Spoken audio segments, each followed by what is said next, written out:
En parlant d'inspiration, je pense qu'en ce moment, on a tous besoin un peu d'inspiration.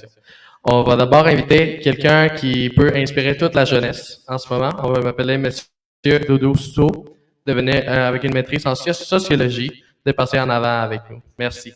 Historia inspirante para la juventud cuando tuve una maestría en sociología. Gracias, Doudou.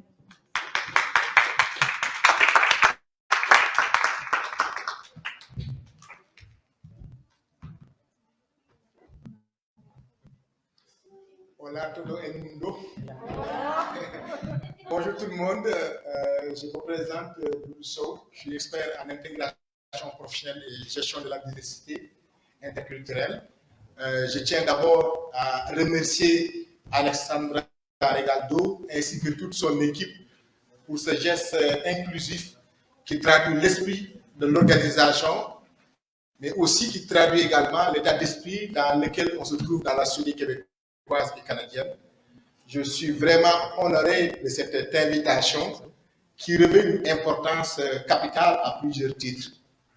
Je suis moi-même une personne immigrante d'origine sénégalaise, africaine, et que voilà, Héritage Québec m'invite à parler de mon parcours d'intégration socio-professionnelle dans le cadre du Forum de développement de la jeunesse latino-américaine au Canada.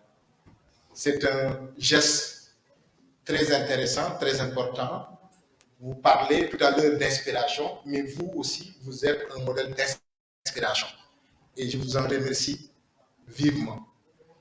Le fait de choisir un thème histoire du Québec ou histoire de réussite et d'intégration au Québec avec Doudou Sow me permet aussi de parler dans un esprit beaucoup plus large. Parce qu'évidemment, on parle de mon parcours, mais on devrait aussi parler du parcours de ceux et celles qui viennent enrichir le Québec, le Canada, sur tous les plans, au plan économique, au plan social, au plan culturel et au plan linguistique également.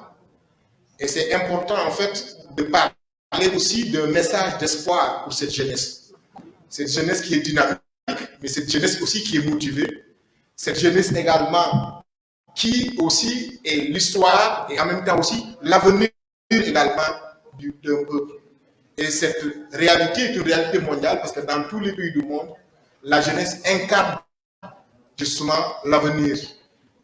Une jeunesse éduquée, et tout à l'heure, je pense que le syndicaliste en parlait, l'éducation, l'importance de l'éducation, c'est aussi extrêmement important. Mais aussi, il faut comprendre que le travail est aussi un élément important. Un philosophe chinois, Confucius, disait « Choisissez un travail que vous aimez et que vous n'aurez pas à travailler un seul jour de votre vie. » L'emploi est évidemment le premier facteur intégrateur et socialisateur d'un individu dans une société. C'est grâce à l'emploi que la personne se sent parfaitement intégrée dans sa société d'accueil. L'emploi peut se réaliser par le biais d'un travail salarié, comme par le biais aussi de l'entrepreneuriat, qui est aussi un outil d'intégration professionnelle. Et donc, c'est la raison pour laquelle moi, comme sociologue spécialisé en travail et organisation, je pense avoir joui d'un statut privilégié en étant en contact directement avec les personnes immigrantes. Parce que, évidemment, j'ai travaillé comme conseiller en emploi dans un carrefour jeunesse emploi et je m'occupais de ce qu'on appelle un programme mentorat. Parce que tout à l'heure, il faut qu'on parle des solutions. Il y a des défis, mais il y a aussi des solutions. J'ai travaillé aussi dans un organisme également qui s'appelle Promi, qui est basé à Montréal, à Côte-des-Neiges notamment. Et aussi, je travaille aussi présentement comme directeur du service de régionalisation de la main-d'œuvre immigrante dans une région, donc chez la région économique.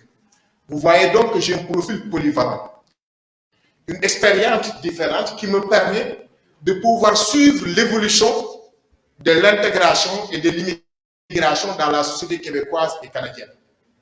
Et je peux vous dire que pour ces jeunes, il faut qu'ils aient des modèles valorisants. Et l'important de ces modèles demeure aussi une situation que tous les gouvernements devraient réfléchir par rapport à ça. Parce qu'une jeunesse éduquée, est une jeunesse également inclusive, est une jeunesse qui contribue véritablement au développement d'une société.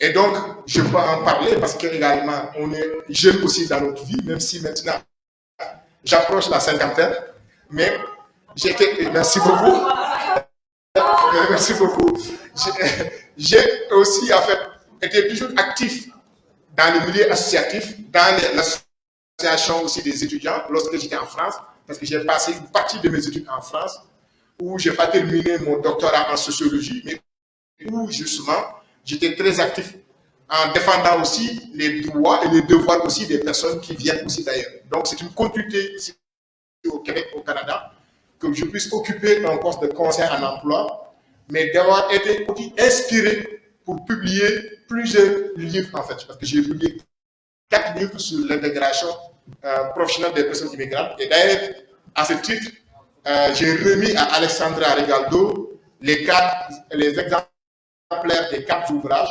Elle peut vendre ça, en fait, à la communauté latino-américaine et une partie de cet argent sera versée à Héritage Hispanique Québec pour l'aider dans sa mission, dans sa noble mission et dans les activités que cette organisation a.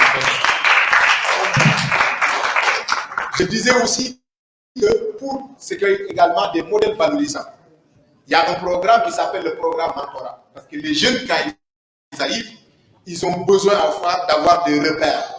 Le mentor est quelqu'un qui a déjà eu une expérience professionnelle au Québec, au Canada, qui est une personne expérimentée et qui va donner son expérience à un jeune d'origine immigrante, un jeune d'origine latino-américaine, un jeune d'origine africaine, un jeune d'origine immigrante de manière générale.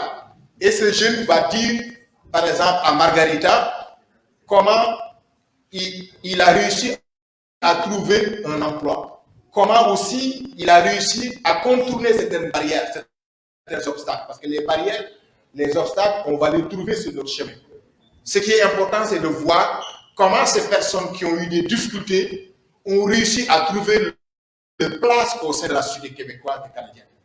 Tout à l'heure, une conseillère municipale, je pense c'est Mme Zuniga, vous parlez de l'importance de prendre votre place au sein de la société québécoise et canadienne. C'est important de prendre votre place dans tous les secteurs d'activité, au niveau politique, au niveau économique, au niveau social, au niveau culturel.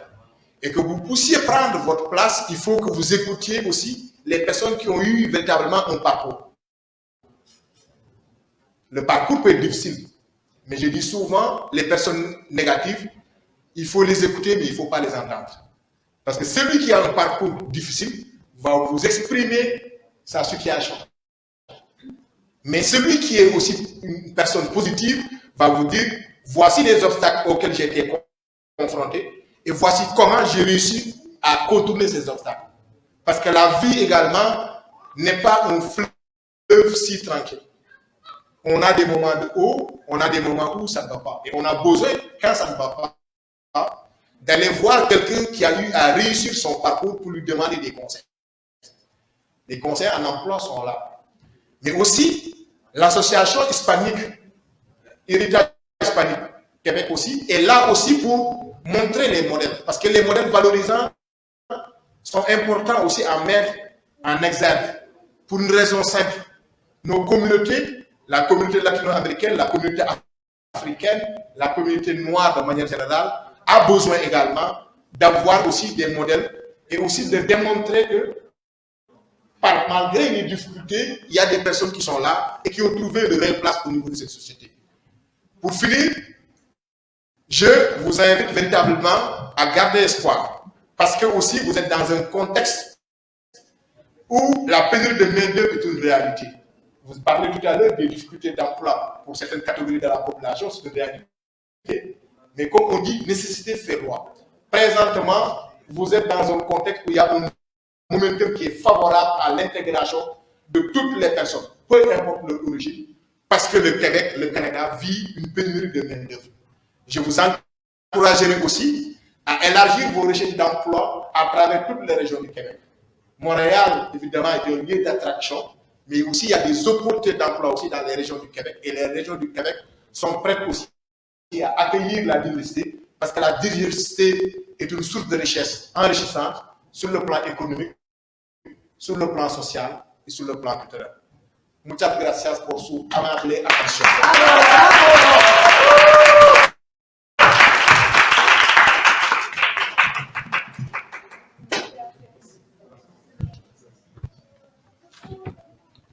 Merci beaucoup, Monsieur Sow.